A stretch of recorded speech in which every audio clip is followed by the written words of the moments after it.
Make sure to subscribe to this channel for more videos like this.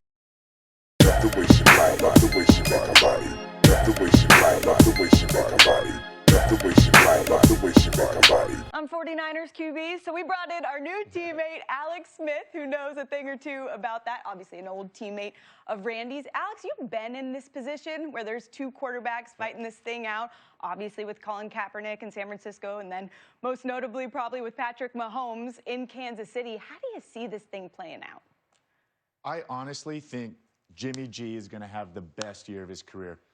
You know, I've been in this situation a couple times, one with you, Randy, where the team drafts your replacement.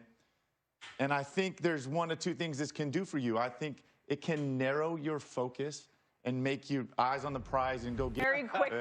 Trust me from experience. Let's also get you on the other team you know a whole lot about, and that's the Washington football team. They take on the Chargers today. I think a lot of people writing this team off, you know how good this defense is and the weapons that were around you last year in Washington. How do you think this goes for Ryan Fitzpatrick? I think first off, let me say, I think this whole division is incredibly underrated. Oh. I know last year was a mess, but I think this division is going to shock a lot of people. But without a doubt, Washington is the class of the division. I love the Ryan Fitzpatrick pickup. I think Fitzy's going to have a big year to go along with maybe the deepest defensive line in football. Well, I like the Washington. I like at the wide receiver position, McLaurin. I like him, what he brings to the table. So you have a gunslinger in Fitzpatrick to come in and throw that ball. I look for this offense to take it to another level with them two.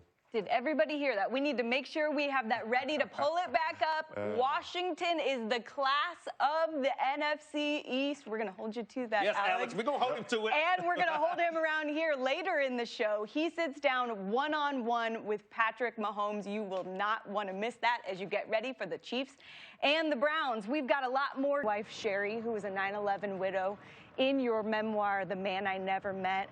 So you understand as much as anybody the impact of this day, even 20 years later. Well, Sim, there are so many stories that came out of this day, both tragic and inspirational. And one of those stories belongs to the new head coach of the New York Jets, Robert Saleh. And his story is about the bond between two brothers. One brother moved to New York days before 9/11, and the other brother moved there 20 years later.